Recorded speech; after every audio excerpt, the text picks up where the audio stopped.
Bismillahirrahmanirrahim. Assalamualaikum warahmatullahi wabarakatuh. Saya Dr. Syarinti Hussein dari FSUC.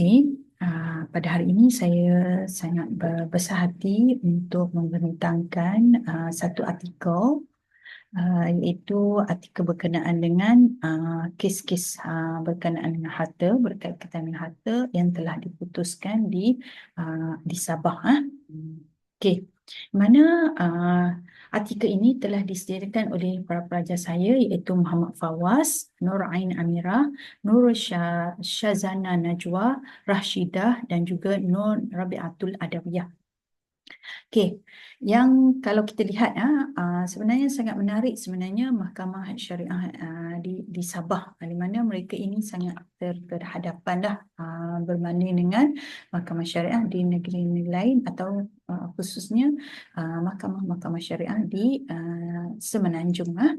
Okey.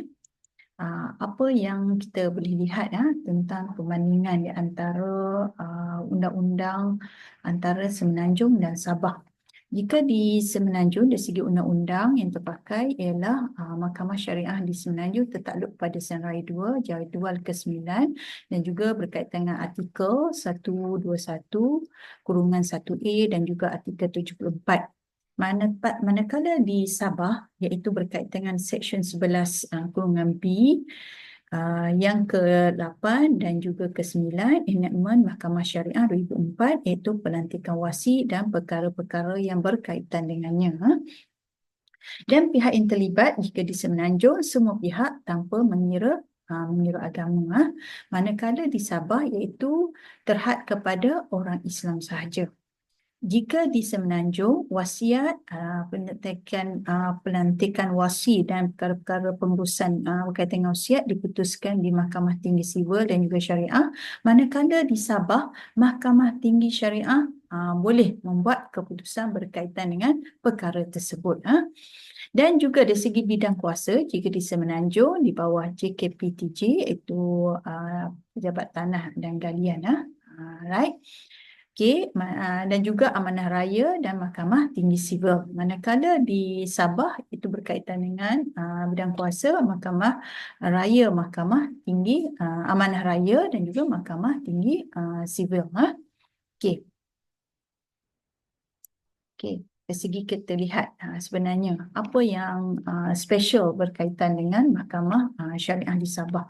Mahkamah Syariah di Sabah mempunyai keistimewaan tersendiri dan dilihat lebih berkehadapan berbanding dengan Mahkamah Syariah di Melaya. Okey, di Semenanjung dan sebagainya dalam pembahagian harta dan pelantikan pentadbir bagi harta semati yang beragama Islam. Mana enactment Mahkamah Syariah 2004 Sabah itu sendiri telah memperuntukkan undang-undang sedemikian yang menjadikan pembagian harta dan pelantikan pentadbir terhadap harta umat Islam adalah sah. Kes-kes yang telah diputuskan di Mahkamah Syariah di Sabah membuktikan bahawa pentadbiran harta umat Islam boleh dijalankan di Mahkamah Syariah sahaja tanpa perlu campur tangan oleh Mahkamah Sivil, antaranya tentang pelantikan wasi dan perkara-perkara berkaitan dengan pengurusan tentang wasiat boleh dibuat di Mahkamah Syariah Sabah. Okey, kita lihat pada kes yang pertama, iaitu Abdullah Sani bin Jaafar saman sebagai pentadbir harta pusaka si mati, iaitu Datuk Jaafar, dan sebagai waris yang sah lawan Muhammad bin Bakar N. Anor 1997. Di mana dalam kes ini isu yang dikemukakan sama ada Mahkamah Syariah berbidang kuasa ke atas tindakan kausa yang tindakan yang dimulakan di Mahkamah Tinggi oleh plaintiff bagi tuntutan harta pusaka seorang Muslim untuk pengembalian jumlah hutang yang defender pertama terima daripada defender kedua kurang daripada perintah Mahkamah Adat. Di mana dalam kes ini plaintiff memohon satu perintah pembahagian harta pusaka si mati, di mana si mati ini adalah orang asli. Maka permohonan dibuat di Mahkamah Adat Tawau Sabah. Si mati telah berhutang dan defendant pertama memohon kepada Mahkamah Adat satu perintah untuk sejumlah ringgit Malaysia RM88,052.50 iaitu jumlah hutang si mati iaitu orang asli tadi. Dalam akaun si mati dengan defendant kedua iaitu amanah saham Nasional Sdn Bhd dibayar kepadanya yang merupakan hutang si mati. Mahkamah Adat memutuskan bahawa defendant pertama berhak dengan jumlah hutang tersebut dan memerintahkan hutang tersebut dibayar daripada akaun si mati dengan defendant kedua.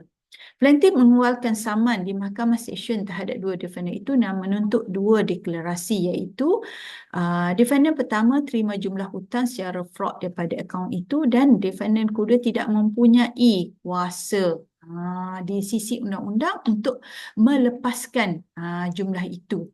Maka Mahkamah Seksyen menolak saman atas alasan bahawa tidak mempunyai bidang kuasa untuk memberikan deklarasi-deklarasi itu. Di Mahkamah Tinggi, peguam bagi pihak defendant pertama menghujahkan bahawa Mahkamah Tinggi tidak mempunyai bidang kuasa perkara tersebut dan Mahkamah Syariah mempunyai kuasa. Jelas kat sini kan? Mereka mengiktiraf tentang kuasa tersebut berada di Mahkamah Syariah. Defendant pertama bergantung kepada Seksyen 10/2, 8 dan juga 9 sebagai peruntukan yang relevan untuk membuat permohonan tersebut atas dasar Mahkamah Syariah berbidang kuasa di atas perkara tersebut. Jadi apa telah perhakiman telah dibuat? Okey, iaitu bidang kuasa Mahkamah Tinggi Syariah di Sabah diperuntukkan di bawah Seksyen 10/2 Enakmen Sabah 1992 yang mana telah dipinda kepada Seksyen 11/3 Enakmen Mahkamah Syariah 2004. Di bawah Seksyen 10/2B8 perkataan pembahagian dan pewarisan harta dengan wasiat atau tanpa wasiat bermaksud perkara-perkara yang berkaitan dengan pembahagian, penerimaan dan pemerolehan harta oleh keturunan atau pewaris di sisi undang-undang. Perkataan itu tidak merangkumi pemiutang harta pusaka. Okey. Jadi harta pusaka si mati yang tidak menuntut pewarisan tetapi hanya untuk hutang yang perlu dijelaskan daripada harta pusaka si mati. Maka tuntutan oleh pemiutang terhadap harta pusaka si mati tidak termasuk dalam seksyen tadi ya. Tuntutan itu juga tidak masuk dalam perkataan Seksyen 10/2/B9 iaitu penentuan orang yang berhak kepada bahagian harta pusaka si mati muslim atau sebahagian daripadanya yang orang sedemikian masing-masing berhak kerana pemiutang tidak boleh dianggap sebagai orang yang berhak kepada sebahagian harta si mati muslim kerana pemiutang tidak menuntut pewarisan tapi hanya hutang.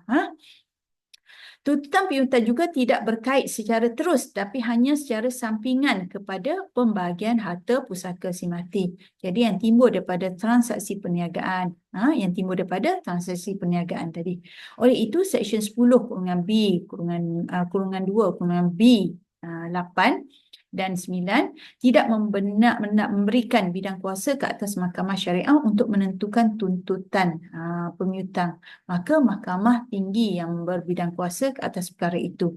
Mahkamah memutuskan penolakan permohonan dengan kos terhadap plaintiff tadi ya.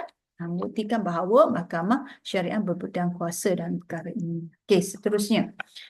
Okey, iaitu berkaitan dengan isu yang kedua berkaitan dengan sama ada pemohon adalah waris yang sah dan berhak membuat semakan semula terhadap perintah yang telah dikeluarkan oleh Mahkamah Tinggi Syariah.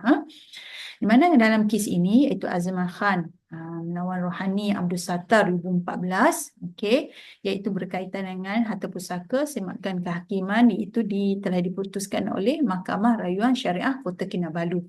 Kes ini merupakan permohonan semakan kehakiman oleh pemohon terhadap keputusan ataupun perintah tadi iaitu Mahkamah Tinggi Syariah bertarikh 12 Jun 2012 dalam kes yang bernambah 121004003002012.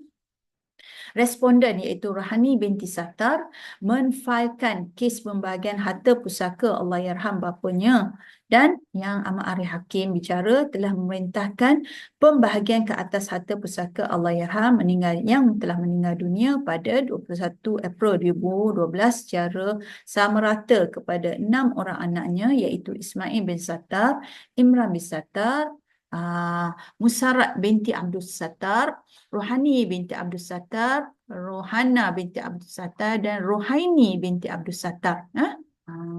Tanpa mengetahui telah ada perintah pembahagian daripada Mahkamah Tinggi Syariah, pemohon memfailkan permohonan pembahagian harta pusaka dan permohonan wali harta pusaka Allahyarham sehingga kes pembahagian harta pusaka selesai. Tetapi Mahkamah Tinggi Syariah pada 10 April 2013 telah membuang dan telah menutup semua kes tersebut dan prinsip res judicata, iaitu telah ada perintah pembahagian harta pusaka Allahyarham yang telah dikeluarkan oleh Mahkamah Tinggi Syariah yang lain pada 12 Jun 2012. Pemohon tidak berpuas hati dengan perintah pembahagian harta pusaka yang bertarikh pada 12 Jun 2012 yang difailkan oleh responden dan memfailkan kes semakan supaya perintah tersebut diketepikan dan dibatalkan kerana menafikan haknya sebagai ahli waris kepada Allahyarham bapanya. Jadi perhakiman telah dibuat di mana pemohon pada permohonan awal sepatutnya memohon untuk mengetepi atau membatalkan perintah yang bertarikh 12 Jun 2012. Tapi pemohon tidak tahu perintah pembahagian harta pusaka telah ada. Maka pemohon telah memfailkan permohonan pembahagian harta pusaka yang baru dan tidak memfailkan permohonan menepikan atau perubahan perintah. Untuk mengetahui perintah adalah pemohon adalah waris yang sah hanya boleh diputuskan melalui satu proses perbicaraan yang teratur, iaitu yang diadakan di perbicaraan di Mahkamah Tinggi Syariah. Dari segi fakta bahawa pemohon adalah anak kepada Allahyarham adalah merupakan fakta baru yang tidak pernah berbangkit semasa di Mahkamah Tinggi Syariah. Dalam kes semakan, proses yang dijalankan adalah menyemak rekod kes yang dibicarakan bagi menentukan keputusan ataupun perintah menepati undang-undang atau hukum syarak merujuk kepada peruntukan Seksyen 18/1 Enakmen Mahkamah Negeri Sabah 2004, iaitu memanggil dan memeriksa mana-mana rekod tentang perkara atau prosedur itu. Isu yang berbangkit di sini adalah sama ada pemohon adalah waris kepada Allahyarham belum pernah diputuskan dalam kes terdahulu. Jadi mahkamah bicara tidak boleh menolak permohonan pemohon untuk semakan semula kes. Jadi setelah diteliti, keputusan telah dibuat selepas daripada meliti permohonan semakan pemohon dan affidavit bantahan responden, dan setelah menyemak kes mal, mahkamah memutuskan bahawa kes yang dimohon oleh responden perlulah dibicarakan semula dalam satu perbicaraan oleh Yang Amat Arif yang lain, dan Yang Amat Arif bicara yang baru itu hendaklah membatalkan perintah pembahagian bertarikh 12 Jun 2012 yang telah diputuskan sebelum ini dan mengeluarkan perintah pembahagian yang baru jika sabit bahawa pemohon adalah waris yang sah kepada Allahyarham. Okey. Kita lihat juga yang ni saya tak akan terangkan, saya akan terangkan pada kes yang inilah. Okey. Itu Sahram Imam Adwa Tunggal lawan Aspalala Syahran, dan juga satu lagi itu dalam 2013. Fakta kes dibicarakan di Mahkamah Rayuan Sabah, Rayuan Syariah Sabah, dan dipengusikan oleh Yang Amat Arif Ibrahim Lembut, Mak Yusuf Cik Teh dan Hussein Harun. Okey. Perayu membuat permohonan bagi semakan semula pelantikan Jakaria ataupun Jak bin Abdua, iaitu responden kedua sebagai pentadbir harta pusaka bagi Allahyarham Imam Abdua Daumabi Tunggal bagi sebidang tanah di Lahad Datu. Di mana pihak-pihak yang terlibat adalah perayu dan responden kedua merupakan anak si mati. Responden pertama, Aspala, orang yang tidak dikenali oleh perayu, membuat permohonan pelantikan pentadbir tersebut secara sebelah pihak tanpa menamakan ahli-ahli waris yang lain. Mana permohonan pelantikan pentadbir telah didengar pada hari yang sama yang didaftarkan, iaitu pada 8 Jun 2003, dan tiada rekod keputusan telah dibuat pada tarikh tersebut. Tetapi perintah mahkamah menyatakan tarikh keputusan melantik responden kedua. Responden kedua tidak memohon sendiri untuk dilantik sebagai pentadbir, tapi telah dipohon oleh responden pertama, di mana responden pertama menyatakan beliau adalah wakil bagi responden kedua dan permohonan melantik responden kedua sebagai pentadbir. Responden pertama tidak mengemukakan sijil kematian si mati dan sijil kelahiran responden kedua sebagai bukti nasabnya dengan si mati. Mahkamah Syariah telah melantik responden kedua sebagai pentadbir, tapi dalam country list yang diendoskan sebagai pentadbir adalah Sapura Abdullah, iaitu kakak kepada pemohon. Jadi isu yang kita lihat dekat sini, isu yang pertama dalam Seksyen 11-3 kurungan B kurungan 5, enakmen Mahkamah Tinggi Syariah Negeri Sabah 2004 belum berkuat kuasa, iaitu kuasa yang berkenaan dengan pembahagian dan pewarisan harta berwasiat atau tak berwasiat atau pelantikan wasi. Enakmen tersebut hanya berkuat kuasa pada 1 Jun 2005 dan permohonan pelantikan pentadbir telah dibuat pada 28 Julai 2008, iaitu 2 tahun sebelum, kan? Okey. Pihak Mahkamah Syariah Negeri Sabah, permohonan pelantikan pentadbir dibuat di Mahkamah Tinggi Syariah walaupun sebelum enakmen Mahkamah Syariah Negeri Sabah 2004 belum berkuat kuasa kerana telah ada persetujuan antara Mahkamah Sivil Negeri Sabah, Pejabat Tanah dan Mahkamah Syariah Negeri Sabah. Timbalan Pengarah Tanah dan Gadian Negeri Sabah menerima pentadbir yang dilantik oleh Mahkamah Syariah sejak daripada sebelum tahun 2005 lagi. Itu kita boleh lihat dalam kes Noh Abdul Aziz pada tahun 1999. Okey. Isu kedua ialah berkaitan dengan locus standi. Responden pertama membuat permohonan pelantikan pentadbir yang mana pemohon tidak mengenali pun responden pertama yang membuat permohonan melantik responden kedua sebagai pentadbir harta si mati. Di mana iaitu dari kenyataan responden pertama iaitu bertindak sebagai ketua permohonan dan wakil untuk permohonan pentadbir. Yang kedua, soal sidik dengan pihak pendaftaran mahkamah. Kes tanah rancangan berkelompok pada kebiasaannya pejabat tanah akan melantik seorang ketua untuk menguruskan hal-hal tersebut berkaitan dengan permohonan pelantikan pentadbir. Dan juga tiada surat daripada pejabat tanah yang dikemukakan oleh responden pertama yang melantik beliau sebagai ketua. Locus standi responden pertama boleh dipertikaikan dan seterusnya menjadikan prosiding tersebut tidak sah. Isu yang ketiga ialah berkaitan dengan pelantikan pentadbir dibuat tanpa mendapat persetujuan ataupun bantahan daripada semua ahli waris si mati. Di mana waris-waris lain termasuk pemohon mempunyai kepentingan terhadap harta si mati yang mana mereka berhak membuat bantahan berhubung permohonan pelantikan tersebut. Dan juga ini menyalahi prinsip mendengar dari kedua-dua pihak sebelum membuat keputusan seperti yang telah dinyatakan dalam hadis Nabi SAW dan kitab Subulus Salam. Tiada peruntukan dalam enakmen tata cara mal Mahkamah Syariah Negeri Sabah 2004 yang membolehkan permohonan pelantikan pentadbir atau wasi dipohon secara sebelah pihak sahaja, mana Yang Amat Arif Hakim Bicara melantik responden kedua tanpa memberi hak kepada pemohon dan waris-waris yang lain untuk didengar adalah tidak sah dari segi undang-undang dan juga dari segi hukum syarak. Jadi dengan ini mahkamah telah memutuskan bahawa permohonan semakan pemohon diterima dan keputusan Yang Amat Arif Hakim Bicara melantik Jakaria ataupun Jak bin Adwa sebagai pentadbir harta pusaka Allahyarham Imam Abdua Dauma bin Tunggal bagi sebidang tanah yang bernamba PT 69110491 yang terletak di Kampung Tungku Lahad Datu yang dibuat pada Jun 2003 adalah tidak sah dan perintah tersebut boleh diketepikan. Ini antara kes yang telah diputuskanlah. Okey. Okay, saya takkan ini juga ini. Okey, yang ni ya. Jadi kita lihat dekat sini kes yang mana yang bincangkan sebelum ni ya, Noh bin Abdul Aziz pada 1999 ya. Pemohon pertama dan kedua telah memperoleh perintah-perintah yang perlu daripada Mahkamah Syariah dan bertindak sebagai pentadbir harta bagi si mati.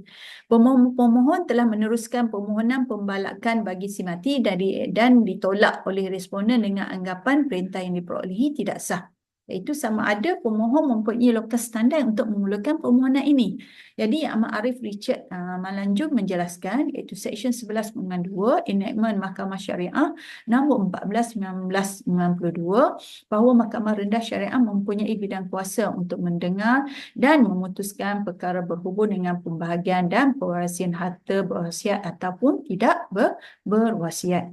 Jadi menurut responden, pemohon dalam kes ini tidak mempunyai lokas standar untuk memfailkan kes di Mahkamah Tinggi Awam disebabkan tidak mempunyai surat kuasa pentadbir yang dikeluarkan oleh Mahkamah Tinggi Awam. Oleh demikian, tiada merit dalam bantahan responden pertama mengenai lokas standar pemohon-pemohon. Bantahan responden pertama telah ditolak dan ini ada kerana pemohon mempunyai lokas standar dan jelas menunjukkan bahawa Mahkamah Awam memberi pengiktirafan terhadap perintah pembahagian harta pusaka dan surat kuasa pentadbir harta pusaka yang telah dikeluarkan oleh Mahkamah Syariah Sabah. Okey. Okey. Jadi kita boleh lihat dari segi prosedur perbandingan lah di antara pelaksanaan undang-undang di Semenanjung dan di Sabah. Jadi kita lihat kalau di Semenanjung, notis permohonan yang disokong oleh affidavit yang diikrarkan oleh pemohon di hadapan Pesuruhjaya Sumpah. Tapi kalau di Sabah, notis permohonan yang disokong oleh affidavit yang diikrarkan oleh pemohon di hadapan pendaftar ataupun hakim syar'i. Tidak perlu di hadapan Pesuruhjaya Sumpah. Untuk di Semenanjung, tiada pengiklanan dan terus penghakiman, maka manakala di Sabah, jika kurang daripada 5,000, tidak perlukan pengiklanan. Untuk inilah Mahkamah Tinggi Syariah. Tapi kalau lebih daripada 5,000, perlu pengiklanan. Dan juga dalam undang-undang di Semenanjung, tiada pengiklanan dan terus kepada penghakiman. Manakala bagi tuntutan yang melebihi daripada 5,000, pemohon akan diarahkan untuk mengiklankan notis permohonan di surat khabar tempatan. Itulah merujuk pada kes-kes ini kita boleh lihat iaitu kes-kes yang diputuskan dan pengiktirafan oleh Mahkamah Sivil dan juga badan-badan kerajaan yang lain dengan keputusan Mahkamah Syariah dalam pentadbiran dan pengurusan harta orang Islam. Jelaslah bahawa Mahkamah Sabah ni lebih ke hadapan. Jadi Mahkamah Syariah di Semenanjung juga boleh menjadikan Mahkamah Tinggi Syariah Sabah ini sebagai contoh untuk menjadikan mahkamah kita ini, Mahkamah Syariah ini setanding dengan Mahkamah Sivil di Malaysia. Jadi untuk setakat itu sajalah saya rasa perbentangan ini dan saya mengucapkan terima kasih di atas segala perhatian semua dan mohon maaf ada gangguan bunyi dan sebagainya. Okay, Assalamualaikum warahmatullahi wabarakatuh.